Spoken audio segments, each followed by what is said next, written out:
සුබ දවසක් පසුයි පෙරමතුමා දවසෙත් විශේෂ වූ සාකච්ඡාවක් ඔබ සමග තබන්නයි මේ සූදානම් වෙන්නේ. අද දවසෙත් අපි සමග ඉන්නවා ශ්‍රී ලංකාවේ මත්ද්‍රව්‍ය පිළිබඳව සේවාවක් කරනා වූ සමාජයට ඒ වගේම කිතුණු සභාවට ලොකු ආශිර්වාදයක් වුණා වූ දේවගතිවරයෙක් ඔබ කවුරුත් දන්නා වූ කඩවත සියොම් යාත්නා ගෘහයේ ප්‍රධාන පාලකතුමා පාස්ටර් උපුල් කුමාරතිස්ස දේවගැතිතුමා අපි ධර්ම ආදරයෙන් යුතුව ගෞරවයෙන් පිළිගන්නවා. ජෙසුපිටයි පාස්ටර්. ජෙසුපිටයි පාස්ටර්.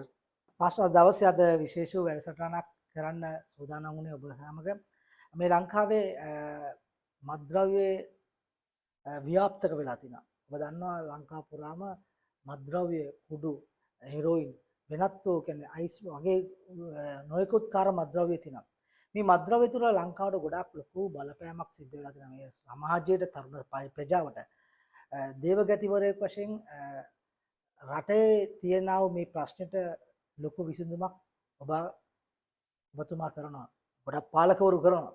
පාසුපුල් ඔබ මොනවාද හිතන්නේ අපේ රටේ මත්ද්‍රව්‍ය කරන්නා වූ මේ තරුණයන්ගේ ජීවිත ගැන වග කියන්නේ කවුද මේවට? මේවට කවුද මේවා වෙනුවෙන් පෙනී හිටින්නේ? පාස්ටර් ඔබ දන්න අත්දැකීම් කොහොමද ඔබට මත්ද්‍රව්‍ය මේ පුනරුත්ථාපන සේවය ඔබ ඉන්න නිසා මම ඔබගෙන් පටන් ගන්න කැමති ඒකෙන්ම කොහොමද මේ මත්ද්‍රව්‍ය ගන්න ළමයින්ට ජේසුස් වහන්සේ සුභාරංචිය ගැන ඔබ කතා කරන්නේ? මෙහෙමයි පාස්ටර් චමින්ද.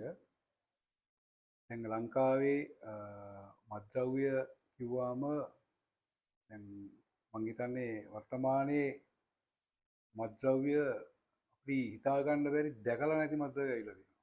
ඒක හරි භයානක දෙයක්. ඉතින් මේක දැන් ලංකාව පුරාම ව්‍යාප්ත වෙලා තිබෙනවා.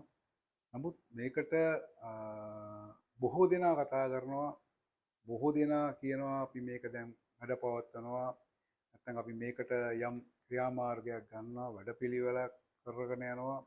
නමුත් අපි ඒක ඇසුවට අපි මේක හැම නැත්නම් නොයෙකුත් ආරංචි මාර්ග වලින් නැත්නම් මාධ්‍ය තුලින් අපි මේක ඇසුවට නමුත් අපි දැකලා නැහැ තාම මේක මේ අඩු වෙලා තිබෙනවා. අපි දකින්නේ වැඩි වෙනවා. දවසින් දවස මේකට තරුණය ගොදුරු වෙනවා.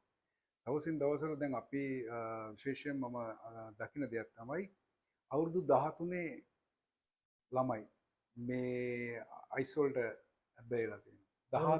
13 අත්දැකීම කියන්නේ. බාල ළමයි. ඔව්. මේ ඉස්කෝලේ යන ළමයි. ඉස්කෝලේ යන ළමයි. එතකොට එකක් තමයි සමහරක් දරුවන්ට පෞල් පසුබිම බලපානවා. එතකොට දරුවෝ අයාලේ හැදෙනකොට උන්ගේ ජීවිත උන්ට ඕන විදිහට උන් යන එනකොට ඕවට ගොදුරු වෙනවා.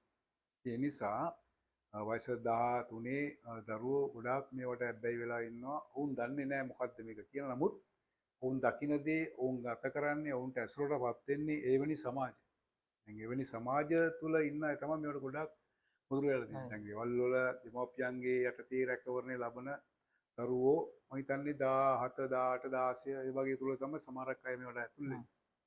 නමුත් මම දකින දේ අපි දැකලා දේ දැන් මේ සභාවලට එවැනි දරුවෙක් එනවා අයිස් වලට හැබැයි වුණා සමහර දේවල් දුම්පානයට හැබැයි වෙලා ඒ වගේ හිතා ගන්න බෑ දරුවා දැක්කාම මේ වගේ ලොකු දේවල් කරනවාද කියලා. ඒ වගේ තත්ත්වයකට පත් වෙනවා. ඒක පාස්ටර් දැන් ඇත්තටම මත්ද්‍රව්‍ය වලට ඇබ්බැහි වෙන්න මූලික හේතුව පවුල් වල තිබෙනා වූ ප්‍රශ්න. පවුල් පසුබිම බලපානවා. මොකද මම දැක්ක දෙයක් තමයි ගොඩාක් තරුණයෝ මේවට ඇබ්බැහි වෙලා තිබෙන්නේ එක්ක අම්මා ගෙදර නැහැ තාත්තා ගෙදර නැහැ. ඔව් තනියෙන් ඉන්න නිසා. ඔව් ගැන අවධානයක් කවුරුත් දීලා නැහැ. රැකවරණයක් ආදරයක් සෙනෙහසක් දැන් අපි මෙහෙම කියමුකෝ පොඩ්ඩක්. දැන් දරුවෝ උසමාත් වෙලා තරුණ අවදියට ආවන් පස්සේ දරුවන්ගේ ප්‍රශ්න අරගෙන එනවා දෙමව්පියෝ ඉස්කෝලේ ගුරුවරයා ගාවට. ඔව්. නැත්තම් පල්ලි ෆාස්ටර් ගාවට. ඔව්. කවුරු හරි කෙනෙක් ගාවට ගෙනා මේ පූජකවරයෙක් ගාවට. ඔය ආගම කුමන තැනකට හෝ ගෙනල්ලා කියනවා මේ දරුවාව හදලා දෙන්න කියලා. නමුත් දරුවාව හදන්න දෙන්නේ දරුවා මෝරලා ගෙනල්ලා දෙන්නේ. මෝරපු වෙලාවේ ගෙනල්ලා දෙන්නේ. ඒ කියන්නේ අමාරු අවදිය. එතකොට මේ දරුවා ඒ අවුරුදු ගානම දෙමව්පියෝ මොකද කරේ මේ දරුවත් එක්ක? ප්‍රධාන වශයෙන්ම පවුල බලපානවා. පවුලේ ආදර්ශය බලපානවා. දැන් පවුලේ දැන් අපි ඉගැන්වීම අපි දෙන උපදේශන වැළුවොත් එහෙම පවුලේ දරුවගේ පළමු ගුරුවරයා සහ ගුරුවරිය තමයි අම්මයි තාත්තයි. පළමු කියවීම. අම්මයි තාත්තයි තමයි දරුවා දකින්නේ නේද? දැන් උදාහරණයක් වශයෙන් කුඩා කාලේදී තාත්තා විදියට පුතා අඳින්න try කරනවා, ඇවිදින්න try කරනවා, අම්මා විදියට දුව හැඩ ගැහෙන්න try කරනවා. තාත්තා සාරිය පොඩි කාලේ පොඩි කාලේ අම්මගේ සාරිය නම් කරගෙනවා තාත්තගේ සබත් දෙකක් මොකක් හරි තියෙන ඒ දැන් ළමයා ආසයි. තාත්තා පොතක් කියවනවා මොනවද කරන්නේ? දරුවෝ පොතක් කියවනවා. ඒ පොත අරන් බලන මොකක් පොත හරි. අරන් බලනවා. තාත්තා සුරුට්ටුවක් පුරවර ඉන්නවනම් මොකද්ද මේකේ තියෙන ආශ්වාසය කියලා බලන එයා. පානේ දරුවෝ කියලා කඩේ ගිහිල්ලා ගෙන්නනවනම් දරුවා try කරනවා මොකද්ද මේ මට කියලා ගෙන්නලා මේ කරන්නේ මම try කරන්න ඕනේ. ඒ එකක්. සමහර අම්මලා රටවල් වල ඉන්නවා. රට පවුල හදන්න නැත්නම් පවුල ආර්ථිකව ගොඩනගන්න ඕනේ කියලා අම්මලා විදේශගත වෙනවා. අම්මා ආර්ථිකය ගොඩනගන්න ගිය අම්මා ලංකාවට එනකොට පුතා පුනරුත්ථාපනයේ නේවාසිකව ඉන්නවා මත්ද්‍රව්‍ය නිදහසෙන්. එතකොට මේ ඇත්තට ඛේද වාචකයක් මේ ගැන පාස්ටර් අපි කතා කරමු. තමන්ගේ දෙමව්පියෝ රට යන්නේ තමන්ගේ දරුවන්ගේ ජීවිතය අනාගතය. ඔවුන් වින්දට වඩා ලස්සන ජීවිතයක් දරුවන්ට දෙන්නද ඔවුන්ගේ අධ්‍යාපනයේ දරුවන් හොඳ තත්යකට ගේන්න තමයි පාස්ටර් පුල් කොයි දෙමව්පිය අතර විදේශ රට වෙන්නේ. හැබැයි ඒ දෙමව්පියෝ රට ගිහිල්ලා එනකොට තමන් බලාපොරොත්තු වෙලා වූ ගිය ගමන මොකද්ද වෙලා තියෙන්නේ කියලා අර දරුවා දකිනවා. පාස්ටර් මොකද්ද ඔබට ඒ වගේ අය කී වෙනෙක් හම්බෙලා ඇතිනේ. ඔබ හිතන්නේ මොනවද මේ දරුවන්ගේ ජීවිත උන් ඔබ සාකච්ඡා කරමු මොකද්ද කියන්නේ මේ මං දෙමව්පියෝ රට යන ලොකු ඛේදවාචක මේ දෙමව්පියෝ විදේශගත වීම ගැන. ප්‍රධාන වශයෙන් දරුවන්ට ආදරයක් කියන එක දරුවෝ අත්දැකලා නැහැ. ප්‍රධානම ආදරය මූලික මග පෙන්වන්න කෙනෙක් නැහැ. මේ දරුවන්ට හරි දේ කියන්න කියන්නේ දරුවන්ට අම්මා මොනවද කරන්නේ? හොඳම සෙල්ලම් බඩු යවනවා. හොඳම ඇඳුම අරන් දෙනවා. හොඳම ෆෝන් එක ගෙවනවා. හොඳම ෆෝන් එක ගෙවනවා. දැන් ෆෝන් එකක් අපි එපා කියද්දි දරුවාට ෆෝන් එකක් ගෙවනවා. නෑ දරුවා සතුටින් තියන්න ඕනේ. අන්න හරි. හොඳම ෆෝන් එක ගෙවනවා. ෆෝන් එක ගෙවන්නේ. රයිට්. එතකොට ඒවත් එක්ක දරුවා ගැටෙනකොට දරුවාගේ ළමා වයසේ ගත කරන්න ඕන ළමා දර්ශනය තුළ නේ ළමයා ඉන්නේ. ළමා ක්‍රියාව නෙමෙයි. ඊට වැඩි දෙයක් තමයි ළමයා අත්දකින්න යන්නේ. ළමයාට ඇසුරු කරන්නේ ළමයාට වැඩිහිටියෝ. මොකද ඒ වයසේ අය ඒ දරුවන් ප්‍රධාන දෙයක් තමයි ඒ වයසේ අය දරුවන්ට හමු වෙන්නේ නැහැ. මුණ ගැහෙන්නේ නැහැ සම්බන්ධතාවය ඇති කරගන්න බෑ. ඇයි? එයාගේ වයසේ අය එක්කෝ ඉගෙන ගන්නවා. එයාගේ වයසේ අය එක්කෝ මොකක් හරි පාඨමාලාව නැත්තම් දෙමව්පියෝ යටතේ ඉන්නවා. ඒතර මෙයාට මුණ ගැහෙන්නේ මෙයාට වැඩි මුහුකුරාගේ වයසෙන් වැඩි හිටි අය තමයි මෙයාට මුණ ගැහෙන්නේ. මොකද අර දෙමව්පිය අර ළමයින්ව මුණ ගැහෙන්න විදියක් නෑ අර. විදියක් නෑ. එයාට සම්බන්ධය නැති වෙන්නේ. නෑ. මෙයා අතරමං වෙලා ඉන්නේ. මෙයාට දෙමව්පියන්ගේ රැකවරණයක් නෑ. අධ්‍යාපනයක් ඇట్లా නෑ. අධ්‍යාපනයට යොමු කරන්න දෙමව්පියෝ නෑ. මෙයාට උපදේශයක් දෙන්න කෙනෙක් නෑ. මෙයා දකින්න දේ තමයි මොකද්ද? එක්කෝ අයියා. නැත්තම් අංක. නැත්තම් අයියලාගේ ඇසුරට යනවා. නේද? හැබැයි එයාගේ ඇසුර මොකද්ද? මේ හොඳ අය නෙමෙයි. අර මුහුපුරාගේ වයසින්ගේ වැරදි දේවල් වල නියැලලා ඉන්න අය තමයි මේ ගන්න. මොකද තනි වෙලානේ ඉන්නේ. තනි වෙලානේ ඉන්නේ. ඕනම කෙනෙක් ගොදුරු කරගන්නවා මල්ලි මේ මල්ලි කඩේට පොඩ්ඩක් ගිහින් එන්න. මල්ලි ආසයි අයියලත් එක්ක ඇසුරු කරන්න. අයියලගේ දේවල් ආඩම්බරේ බලලා අයියා දුමක් කරනවා. ඉතින් මේ නරක දේ දැක්කාම දරුවා යොමු වෙන්නේ වැඩිපුරම හොඳ දේකට නරක දේකට. ඉතින් මේක ප්‍රධාන වශයෙන්ම බලපාන. මොකද්ද? මේ දරුවා අසරණයි මේ දෙමව්පියන්ගේ ප්‍රශ්න නිසා. නැත්නම් තව කාරණාවක් කියන්නම්. අම්මා අවුරුදු ගාණක් රට ලස්සන දුවලා තුන් දෙනෙක් ඉන්නවා පුතෙක් ඉන්නවා. අද උන් ඔක්කොම එකට අයිස් ගන්නවා. මත්ද්‍රව්‍ය පාවිච්චි කරනවා. අම්මා රට අම්මා දැන් ඇවිල්ලා ගිහිල්ලා ළමයි ලස්සන ඇඳලා කරලා ළමයි හොඳ තත්ත්වෙ තියලා ඒ ළමයිගේ ෆොටෝස් එහෙම දැක්කාම ලස්සනයි. හැබැයි දැන් ඔය ඔක්කොම අල්ලා පවුල් අසාර්ථකයි. ඒගොල්ලන් දැන් මොනවද කරන්නේ? අයිස් වලට බැයි වෙලා අයිස් පාවිච්චි කරනවා. ළමයි පවුලම. දැන් අම්මා මොනවද කරන්නේ? අම්මා කොහේ හරි තැනකට ගිහිල්ලා මේ දරුවන්ට සුවය ඉල්ලලා ළමයිගේ ජීවිතය වෙනස් බේරලා දෙන්න කියලා අම්මා කියනවා. බලන්න මොකද්ද උනේ? අම්මගේ අතින් වගකීම පැහැර හැරෙනවා. මූලික වගකීම අම්මගෙන් පැහැර හැරෙනවා. ඒ නිසා මම කියන්නේ කවදාකවත් දරුවෝ දාලා දෙමව්පියන් නරකයි. විශේෂයෙන් අම්මා යන්න නරකයි. දරුවා අතරමං වෙන දරුවන්ව ආර්ථික අමාරුකම් මැද්ද කියලා කියනවා බලා ගන්න කියලා කාගේ හරි යටතේ තියලා යනවා. නමුත් එනකොට එයාට හම්බෙන්නේ එයා බලාපොරොත්තු වෙන දරුවා නෙමෙයි. ඊට වැඩිය වෙනස් දරුවා. ඉතින් මේක හරි භයානක දෙයක්. ප්‍රධාන වශයෙන් මේ වගේ දේවල් තමයි අපිට දකින්න තිබෙන්නේ. මේවා තමයි මූලික කාරණා. මත්ද්‍රව්‍ය සම්බන්ධ කතා කරන මේක ලොකු මාතෘකාවක්. ටික අපි කෙටි කාලේ ඉතින් පුළුවන් තරම් අපි අවශ්‍ය කාරණා කතා කරන්න අවශ්‍යයි පාස්ටර් උපුල් අපිට එතකොට ඇත්තටම දැන් ඔබ දේවගතිවරයෙක් වශයෙන් ඔබ කරන ලොකු කාර්යභාරයක් තියෙනවනේ මේ රටට මේ මද්‍රව්‍ය අපි මේන් එයාට ගියොත් සභාවෙන් එයාට ගියොත් රටේ මම දකිනවා අපි මාධ්‍ය තුලින් අපි නොයෙකුත් සමාජ සේවා නොයෙකුත් උපදේශක නොයෙකුත් මාධ්‍යයෙන් නොයෙකුත් සංවිධාන වලින් මේ දේ රටේ කරනවා. ඒ කරලත් පාස්ටර් පුල් ඔබ කිව්වා වගේ මේක වර්ධනය වෙනවා නම් මොකද්ද ප්‍රශ්නේ මොකද්ද අඩුව ඇයි මේම වෙන්නේ? ඔව් ඉතින් මේකට ප්‍රධාන වගකිය යුත්තන් මේකට ක්‍රියා කරන්නේ නැති එක ප්‍රධාන හේතුවක්. මොකද මේක ඇවිල්ලා දැන් ව්‍යාප්ත වෙලා ඉවරයි නේද? දැන් වෙලාගෙන තියෙන්නේ. ඔව් වෙලාගෙන තියෙන්නේ. දැන් රජයේ මොන දේවල් චෝදන යෝජනා දැම්මත් සැලසුම් දැම්මත් තාම මේක අඩු වෙලා නැහැ. මේක වැඩි වෙලා තමයි තියෙන්නේ. වැඩි වෙලා තියෙන්නේ. ඉතින් මේකට මම හිතන්නේ මේකට අපි බලන්න ඕනේ මම උත්සාහ ගන්නේ කොහොම හරි එක්කෙනෙක්ව මේකෙන් බේරගන්න. එක්කෙනෙක් වෙනුවෙන් මගේ කැපවීමක් මම කරනවා. මොකද එක්කෙනෙක් ගැලවුණාම මේකේ මේ ප්‍රශ්نين එයාගේ පිටිපස්සේ මුළු පරම්පරාවක් ඉන්නවා. මොකද මද්ද්‍රව්‍ය ඇබ්බැහි වෙච්ච එක දරුවෙක්ගේ පවුලම ඉවරයි. එතකොට එයාගේ පවුල විතර නෑ පවුල සම්බන්ධ ඔක්කොටම මේක බලපානවා. මේක මොකෝ ව්‍යසනයක් මේක එක්කෙනෙක් නිසා මුළු පවුලම පවුලටම දැන් බලන්න මේ මද්ද්‍රව්‍ය ඇබ්බැහි වෙච්ච කෙනෙක්ගේ නිවසක් ගිහලා බලන්න. නිවසේ වඩු නෑනේ. ඔව්. නේද? ඔවුන් අර මද්ද්‍රව්‍ය බොණ්ඩ ඒව අරන් විකුණලා හොරකම් කරලා ඔව් එතකොට ඒ ගෙදර අම්මත් ඒ වගේ. අම්මා බොන්නේ නෑ. නමුත් අම්මත් ඒ පැත්තටපත් වෙනවා. අසරණ වෙලා. අම්මා නිතරම ඌල්ලෝල්ලේ ඉන්නේ. බාහිරයව. දරුවෝ සමහරක් මද්ද්‍රව්‍ය ඇබ්බැහි වෙච්ච මිනිස්සු මිනිස් තරුණ ජීවිත තරුණ විවාහකයෝ භාර්යාව ගැන දරුවෝ ගැන කිසිම ඇල්මක් නැහැ. දැන් බලන්න අයිස්දාන තරුණ අය සති ගණන් ගෙවල් වලට යන්නේ නැහැ. ඔහු දන්නේ නැහැ භාර්යාව දරුවෝ මොනවද කරන්නේ උන් කන්නේ බොනේ ඒව අදාළ නැහැ. එහෙම මයින්ඩ් එකක් නැහැ. ඌට ඕනේ අයිස් මද්ද්‍රව්‍ය ඒකත් එක තමයි. බලන්න කොච්චර ව්‍යසනද කොච්චර භයානක දෙයක්ද මේක. එතකොට පාස් දැන් අපේ රටේ ඇත්තටම නීති පද්ධතිය තියෙනවා මේවට කරන්න ක්‍රියා කරන මද්ද්‍රව්‍ය ව්‍යාපාරිකයෝ අපි දන්නවනේ අපේ රටේ ඉන්නවා කියලා එක අංගන්න දෙයක් නෙමෙයි. දැන් ඔය වගේ ඔබ කරන සේවයට ඔබ කරන පළාත් වලට ඔබ කොළඹ තදාසන්න පළාත් වලට යන්නේ ඔබ නාගරික පළාත් වල මේ මද්ද්‍රව්‍ය වැඩිපුර ව්‍යාප්තක වෙලා තියෙන තැන් වලට තමයි ඔබ ওই සේවය කරන්නේ. ඔබට මේ තර්ජනයක් වෙලා නැද්ද මේ ප්‍රශ්න ඇති වෙලා නැද්ද ඔය ව්‍යාපාරය කරන අයගෙන් එක්ක ඔය මද්ද්‍රව්‍ය පාවිච්චි කරන අයගෙන් ඔකට යම්කිසි බලපෑමක් ඔබට වෙලා නැද්ද මේ අත්දැකීම් ඇතිනේ ඒවට? ඔව් මෙහෙමයි.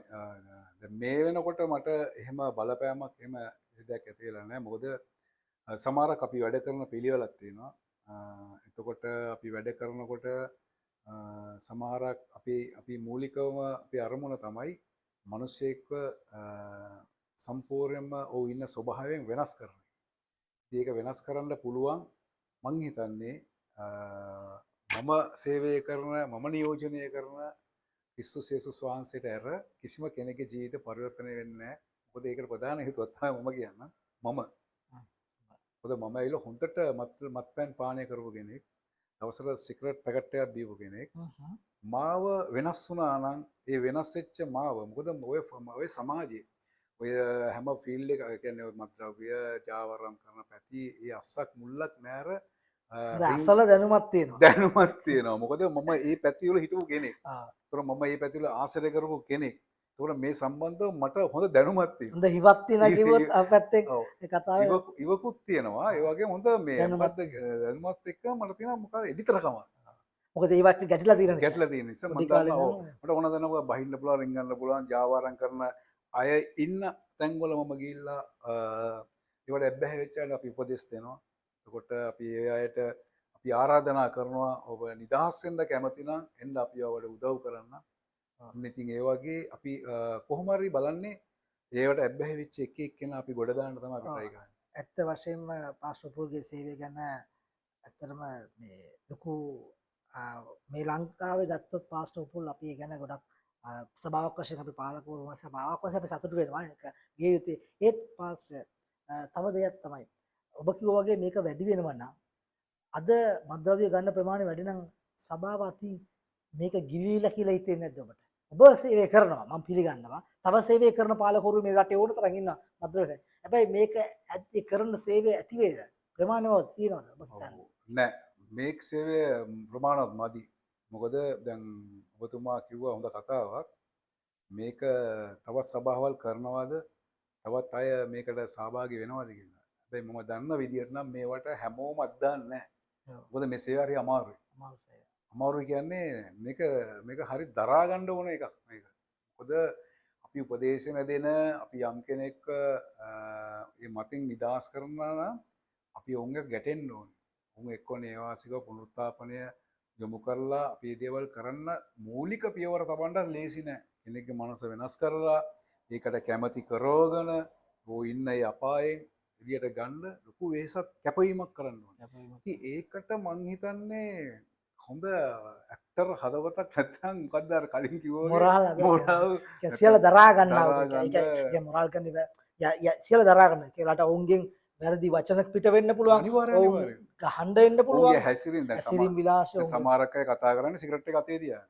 හැබැයි ඉතින් මම පාස්ටර් කෙනෙක් කිව්වම ඌ ඒක පැත්තකට දානවා. ඒ එකක්. නමුත් මේක හැමෝටම කරන්න බැහැයි කියලා මට හිතෙනවා. මොකද මේක හරි අමාරුයි. මේක හරි අමාරුයි කියන්නේ එකක් ප්‍රධාන වශයෙන්ම තියෙන්න ඕනේ මොකක්ද දන්නවද? කැක්කුමක් තියෙන්න ඕනේ. ඒ කියන්නේ ඒ බරක් තියෙනවා. ඒ මිනිස්සයා ගැන බරක් තියෙනවා. දැන් ඔය මද්ද්‍රව්‍ය පාවිච්චි කරන ඔක්කොම ඇවිදින මලමිනිය වගේනේ. සෝන් කොත් වගේ. අන්න රයිට්. ඒ කියන්නේ හිස් මිනිස්සුયો. යනවා ඒ ඌ දන්නේ නැහැ ඌ කවුද කියලා. කන්න රයිට්. ඌ දන්නේ ඌගේ අරමුණ තමයි අද මම පාවිච්චි කරන්න මට අවශ්‍ය මුදල මම හොයන්න ඕනේ. මේක ගන්නව ක්‍රමය කොහොමද? ක්‍රමය භාර්යාවද දරුවෝද දාලා නැහැ. මූලික පදනම උගේ ඒක ලබා ගන්න කොහොමද? අනිත් කිසි දෙයක් අදාළ නැහැ. ඔව් ඒක ලබා ගන්න කොහොමද? දැන් මේ වගේ දෙයක් අපි කරනවා නම් අපිට කැපවීම කරනවා වගේම වැයවීම කරන්න වෙනවා. කාලය. එතකොට මුදල්, මේ ශ්‍රමය ඒවා අපි අපේ ජීවිතේ කැපවීම කරන්න ඕනේ. ඉතින් ඒකට කැක්කුමක් හොඳ හදවතක් තියෙනෝනේ. ඒ විනාශ වෙන පුද්ගලයාගේ ජීවිතය ගැන අපිට කැක්කුමක් තියෙනෝනේ. වේදනාවක් තියෙනෝනේ. එතකොට තමයි අපිට ඒ චරිතෙත් එක්ක ගැටෙන්න පුළුවන්. මොකද අපි කරන්නේ ඌ විනාශ වෙන දේෙන් ඌ ගලව ගන්න. මොකද ගොඩාක් මිනිස්සු මද්ද්‍රව්‍ය පාවිච්චි කරන අයව එලා දකින්නවා, පාගනවා, කොන් කරනවා, ගණන් ගන්න. ඒක ඇත්ත. ගණන් ගන්න බෑනේ. මොකද ළඟ හිටියොත් පර්ස් එක නැහැ, ළඟ හිටියොත් මොකක් හරි නැහැ. දැන් පාස් හොඳ කතාවක් ළඟ හිටියත් පර්ස් එක නැහැ, ළඟ හිටිය මොකක් කරන්නේ. ඔබතුමාට ඒ වගේ දේවල් වෙලා නැද්ද කියලා. ඒ වගේ අකරතැබි ඒ වගේ ප්‍රශ්න වලට මුහුණ දීලා නැද්ද? ඔව් මෙහෙමයි. සමහරක් දැනගන්න කැමති ඇතිනේ. ඔව් සමහරක් මට ඒ වගේ ලොකු අලාභ වෙලා නැහැ. මොකද මම හරි ටිකක් ප්‍රඥාවන්තව වැඩ කරන ඉඳා. හැබැයි මට මේ දැන් මම කෙනෙක්ගේ යාව මට මගේ ග්‍රහණයට ගන්න මම ගොඩක් කාලය කැප කරලා තියෙනවා. සමහරක් මම පැය ගණන් පැය 3-4 බලන් ඉඳලා තියෙනවා මේ ගිය ගමන් එන්නම් කියපු එන්නේ වගේ. ඒ කියන්නේ එයා එන්නකන් ඉඳලා දිනවා. එයා එනකන් ඉඳලා තියෙනවා. ඉතින් ඒ වගේ අලාභ වෙන්න තරම්ම මේ අලාභෙදි කාලේ කාලය සෙමනේ තමන්ගේ කාලේ. මම බලනවා ඉතින් දැන් වෙන කෙනෙක් නම් මේ මොකද්ද මේ කරන්න යන්නේ කියලා දාලා යනවනේ. නමුත් බලාගෙන ඉන්නවා. ඌ එන්නේ සමහර කෙනෙක් පැය 5කට 6කට පස්සේ හැබැයි මම ඉන්නෙත් වෙන තැනක. බලන් එන කියන්නේ මාව වෙන තැනක තියලා ගියා මම ගිහිල්ලෙන්නම් කියලා මොකද්ද හේතුව තමයි ඒක පාවිච්චි කරන්න කොහොමද තව තැනක ගිහිල්ලා මොකක් හරි එකක්. ඔහුගේ ක්‍රියාවට වෙන තැනක් ඔව් අපි කියන ජිල් මාට්ටක් දාලා මොකක් හරි එනකම්. ඉතින් මම ඒ වගේ දේවල් කරලා දෙනවා. ඒ වගේ දේවල් වලට මම මුණ පාලා තියෙනවා. අනිතක පාසු පූල් දැන් අද මද්ද්‍රව්‍ය ලංකාව පුරාම තිබ්බට මේ මද්ද්‍රව්‍ය ගන්න දාසන්න ප්‍රධාන නගරවල ගියාම මූලික කේන්දරයක් වෙලා තියෙන කොළඹ දිස්ත්‍රික්කය. කොළඹ දිස්ත්‍රික්කයේ තමයි නාගරික පරිසරයේ ඔය පොඩි ලේන් මුඩුක්කු අපි කිව්වොත් මේ භාෂාවෙන් කිව්ව මුඩුක්කු වගේ පැල්පත් කියවල. මේ තැන්වල ඉන්නේ සාමාන්‍යයෙන් අර ගම්බද ඉන්නවට වඩා මොරාල් එක කෙනෙක්. උන් කොහොමත් උන්ගේ ජීවිත ගත කරේ ආවේගශීලී. මේ වගේ තැන්වලට ඔබතුමා යන්නේ. කොහොමද ඔබතුමා සහ ප්‍රතිෂ්ඨ එකතු වෙලා යද්දී ඔබට ඒ වගේ ප්‍රශ්න වලට මුහුණ පාලා නැද්ද? ඔව් මෙහෙමයි. එකක් තමයි අපි ප්‍රධානම අපේ ශක්තියෙන් මේ කිසිවක් අපිට කරන්න බෑ. එකක් අපි දෙවියන් වහන්සේගේ මෙහෙකාරු අපි දෙවියන් වහන්සේත් එක්ක නිතර ගනුදෙනු කරනවා. අපි යාඥාවෙන් අපි මේ හැම දෙයක්ම මේ මද්ද්‍රව්‍ය අබ්බැහි වෙච්ච අය ගැන අපි යාඥා කරනවා. ඒ පළාත් ගැන අපි යාඥා කරලා තමයි අපි පියවර තබන්නේ. එතකොට අපිට මේ හැම දෙයකටම අපිත් එක්ක ඉන්නවා දෙවියන් වහන්සේ. අපිට ශක්තිය දෙනවා. ඒතකොට අපේ ඉදිරිපිට යම් දැඩි මිනිස්සු මුණ ගැහෙනවා. ඒ අය සමහරක් වෙලාවට කුඩා දරුවෝ වගේ අපිත් එක්ක තමයි. දරදඩු අය අපි කොහොමද කියලා ඇහුවත් ඇති. ගොලායත්ලා වගේ. ඔව් අන්න රයිට්. එවන්ත මිනිස්සුන්ට කඩු පොකුරු අරන් යන නැත්තම් නිතර කුණාර්ප කතා කරන අය මං හිතන්නේ අපි කතා කරනකොට ඔවුන් නිශ්චල වෙනවා. ඒ වගේ එවැනි ස්වභාවයක් මොකද මේක මං කලින් කිව්වේ මේක අපේ ශක්තිය නෙමෙයි අපේ තුල ඉන්නවා අපි අදහන මොකද අපි මැරිච්ච දෙවි කෙනෙක් නෙමෙයි අදහන්නේ ජීවමාන දෙවියන් වහන්සේ. ඉතින් මම අපි යාඥා කරලා මේ තීරණ ගන්නකොට අපි යාඥා කරලා මේ සේවාවන් කරනකොට අපේ ස්වභාවයේ කඩවත සියොන් ප්‍රයාවස් එකේ ඉන්න මේ වගේ මද්දර ලැබෙ වෙච්ච නිදහසල දැන් ඔව් මගෙත් එක සේවය කරනවා. ඒවනි චරිතේ ඉන්නවා. එතකොට ඔබ මද්‍රව්‍ය නිදාසච්ච අය ඔබක සේවය කරනවා. ඔව් මද්‍රව්‍ය නිදාච්ච තව ඇති. ඔවුන්ගේ නිවෙස්වල කොහොමද ප්‍රතිචාරය ඔබට? ඒ කියන්නේ මේ ඒවයි නිදහසච්ච අය. නිදාස් එක කොච්චර ඒ සතුටුද? නිදහසච්ච අයගේ ප්‍රතිචාරය ඉතින් ඒ පවුල් අයගේ ගෙවල් වල කොච්චර සතුටුද? ඒ මිනිස්සු ඇවිල්ලා මං හිතන්නේ එතකොට ඔවුන් නිදහස් වුණාම තමයි ඒගොල්ලෝ හුස්මක් ගන්න. එතකොට ඒගොල්ලන්ට ඔවුන් අර මැරි ජීවත් වුණා. මැරි ජීවත් වෙන මිනිස්සු. හැබැයි ඒගොල්ලන්ට සමාදානයේ තියෙන දෙයක් කාලා ඉන්න ප්‍රීතිය නැතිනම් හෙට දවස ගැන දේ නැගිට ගමන් බයයි. මොකද මේ මිනිස්සයා මේ පුද්ගලයා එක්ක සල්ලි ඉල්ලයි නැත්නම් කාගෙන් හරි කියලා ණයට ඉල්ලන් එන්න කියලා කියනවා. ඉතින් නැත්නම් මේ කාගෙන් හරි ගිහිල්ලා මොකක් හරි කරලා මුදල් යා ඉල්ලන ගාන දෙන්න ඕනේ. ඉතින් මේක එක දවසක් නෙමෙයිනේ. අවුරුදු 5 10 20 30 දැන් අපිට මේ මෑතකදී හම්බ වුණා කාන්තාවක් අයිස් පාවිච්චි කරනවා. එතකොට මේ කාන්තාව අපි යාඥා කරන්න එක්තරා තැනකට ගියා ඉන්නකොට අපි මුණ ගැහෙන්න එල්ලකුවා පාස්ටර් මට මේකෙන් ගැලවෙන්න ඕනේ මට නිදහස් වෙන්න ඕනේ මට උදව් කරන්න කියලා. ඊට පස්සේ අපි යාට කතා කරලා උපදේශන දීලා ඉන්නකොට යාගේ විස්තර අහනකොට අපි කොහොමද මේ තත්ත්වයටපත් වුනේ කියලා. එයා කියනවා මගේ මහත්තයා කුඩු ගහනවා. මගේ මහත්තයාට මම මුදල් දෙන්න ඕනේ එයා ඉල්ලනකොට. ඒකවල මගේ ගාව නැති වෙනකොට මම මොනවාරි කරලා දෙන්න ඕනේ. මොනවාරි කරලා දෙන්න කිව්වම ඉතින් කොහොමද කියලා හිතා ගන්න පුළුවන් ඒ චරිතේ මොන වගේද කියලා. අන්තිමට කොහොම හරි මෙයාට මත්ද්‍රව්‍ය පාවිච්චි කරන්න මෙයාව නිකම් මේකට ඇතුල් වුණා. ඒකට පාවිච්චි කරන්න ඇතුල් වෙන එක මෙයාගේ පුරුෂයාට හරි සතුටුයි. ඇයි ඒ? දෙන්නට මේකට වැඩේ කරන්න පුළුවන්. අර කොහොම හරි වැඩේ කරන්න බඩු වෙනවා. මොකක් හරි කරලා මුදල් හොයන ක්‍රමයක් කොමරේ හදා ගන්නවා. අන්තිමට මොකද වුනේ? එයාට හොයන ගමන් අරයටත් හොයනවා. දැන් මොකද වෙලා තියෙන්නේ? එයාගේ නිවස මද්ද්‍රව්‍ය පාවිච්චි කරන අයට පොට් එකක් වෙලා තියෙනවා. තිප්පොලක්. මොකද දැන් බඩුව අරගෙන ආපුවම ගහන්න තැනක් එපේ. ගහන්න ඉඩ දුන්නාම අර ගහන එකෙන් ෂොට් එකක් ඒගොල්ලන්ට දෙනවා. අර අත්තුරුමැදිය උදව්වක් කියන්නේ. උදව්වක් ඇසින්. ටිප් එක වගේ. ටිප් එක වගේ. ඒතකොට ෂොට් දැන් 5 දෙනෙක් 10 දෙනෙක් ආවම ෂොට් 10ක්. අරගොල්ලන්ට වඩා මෙයාගේ වේගය විනාශ වෙන වේගය වැඩි. බూరు ගන්න තන තෝන් ගන්නවා. අන්න හරි. ඒ වැනි දේවල් කොළඹ ඕන තරම් තැන්වල තියෙනවා. හරිද? ඒ වගේ තැන්වල අපි යනවා. ඒ ගොඩ තැන්වලට යනවා. විකුණන තැන්වලට යනවා. විකුණන අයට මම ගිහිල්ලා කතා කරලා තියෙනවා ජේසුස් වහන්සේ ගැන. ඔක අතහැරලා යන්න කියලා. ඒ අතහැරලා යන්න කීපු අයට මම සුභාරංචි කියලා එම නහපු අය වෙඩි කාලා මැරිලා තියෙනවා. ඒ වගේ දේවල් අත්දැකීම් තියෙනවා. ඔව්. ඊපස්ස අපි මේ කතාව අවසන් කරනවා අදිරේ අපි කින්නේ. ඇත්ත වශයෙන්ම මේ සේවයට රටක් වශයෙන් පාස්ටර් හිතන්නේ මොනවද කරන්න අපි ගන්න ඕන මොන තීරණ අපේ සභාවක් වශයෙන් මදි එකට රටේ දායකත්වය මම හිතනවා රජයෙන් එච්චර ලොකු දායකත්වයක් පාස්ටර්ස්ලාට මේවට ලැබෙන්නේ නැතුව ඇති සමාජයක් වශයෙන් උත් ලැබෙන්නේ නැති ඇති පාස්ටර් හිතන්නේ කොතනද මෙතන අපේට වැරදුනේ මේ වගේ දේවල් වලට අපේ රට වැටෙන්න පාස්ටර් දැනුම ඇතිද පාස්ටර් මේ ගැන වැඩ කරන නිසා ඔව් දැන් මෙහෙමයි දැන් මේක දැන් ඔයා අපතුමා දැන් අහපු ප්‍රශ්නෙට උත්තරයක් දෙනවා කියන්නේ ලේසි පාසු නෑ ඒකට. ඔව් අපි කෙටියෙන් කතා කරමු පොඩි. කියන්නේ මං හිතන්නේ මේක 1980 ගණන් වල තමයි මේක ලංකාවට දැස්සේ. ඔව්. ඒතකොට අපි පුඩි කාලේ. ඒතකොට මේක මද්ද්‍රව්‍ය ලංකාවේ 1979 වගේ. ඔව් අන්න ඒ කාලේ. එතකොට මට මතකයි මම පොඩි කාලේ ඒ පැත්තේ අපි ඒතකොට කොළඹ හිටියේ බ්ලූමෙන්ඩල් කියන ගමේ. ඒ කියන්නේ හොඳම තැන බ්ලූමෙන්ඩල් කියන ගම. පාතාලේ ආරම්භය. මම දැක්කා ඒ කාලේ චන්ඩි කියන අය හිටියේ ඒ කාලේනේ. ඔව් චන්ඩි. අතින් පයින් ගහගන්න අය. හොඳ චන්ඩි සරංගට ගාන චන්ඩි මම අතර පොඩි. සුසර්ම ෂර්ට් එක ඇඳලා ෂර්ට් ඇඳලා ඒ චන්ඩි මාටින් ෂර්ට් එක ඇඳපු මම බලන් ඉද්දී චන්ඩි මාසෙන් දෙකෙන් දිය වෙලා ගියා. මම ඇස් දෙකට දැක්ක පොඩි කාලේ. මම දැක්ක මම එන කුඩායි. එතකොට මම දැක්ක චන්ඩි ඒ වගේ විනාශ වෙලා. ඒ කියන්නේ මුළු ගමක් බය වෙච්ච මිනිහෙක්. බයක් වෙච්ච මිනිස්සු. අර දවසින් දෙකේ මේ මද්ද්‍රව්‍ය ආවා විතරයි මේකට ඇබ්බැහි වුණා. ඒතකොට කොකෙන් මේවා හෙරොයින් කියන්නේ දරුණු මේක. දරුණු මේක. දන්නවා ඇති ඔබතුමා. ඒක පාවිච්චි මාසයක්වත් ඉන්නේ දිය වෙලා යනවා. තග්ගලා මැරෙනවා. මේ දැන් තියෙන්නේ ඔක්කොම කෙමිකල් නේ. කෙමිකල් එක දැන් ඉතින් උදාහරණයක් ඔරිජිනල් එක නෙමෙයි මේක කෙමිකල් බල්ක් කරලා විවිධ වර්ග දාලා ඉතින් මේවා අත්අඩංගුවට ගත්තාම කිලෝ ගණන් අවු වෙනවා. අත්අඩංගුවට ගත්තාන් පස්සේ මොකද වෙන්නේ? ඒවා රස පරීක්ෂකතුමා ගාවට ගියන් පස්සේ මේක මද්ද්‍රව්‍ය නෙමෙයි කියලා සාති කියනවා. ඒතකොට විකුණපු කෙනාට නිදහස්, භාවක පාවිච්චි කරපු කෙනාට නිදහස්. එතකොට මම මොන වගේ උත්තරයක්ද දෙන්න ඕනේ ඔබතුමාට?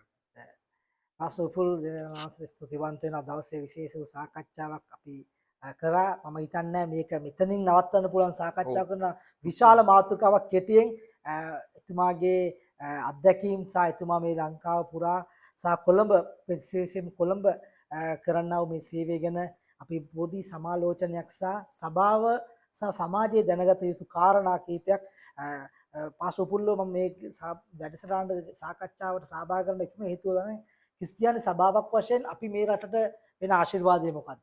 ක්‍රිස්තියානි සභාවක් වශයෙන් අපි මේ මත්ද්‍රව්‍යයට මොකද්ද අපි පෙනී හිටින්නේ? අපි යාත්නා කරන එකමද අපි කරන්නේ? අපි යමස්කාර කරන එකද මේක තියෙනවනේ.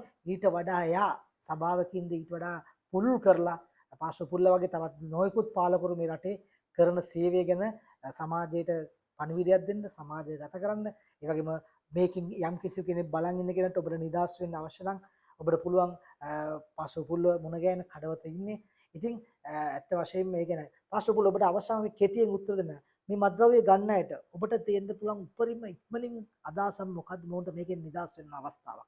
ඔබට පුළුවන් ඔබගේ නම්බරය හරි දෙන්න මේ. ඔව් මට නම්බර දෙන්න පුළුවන්. මොකද විශේෂයෙන්ම මම කියන්න ඕන එකක් තමයි මේක.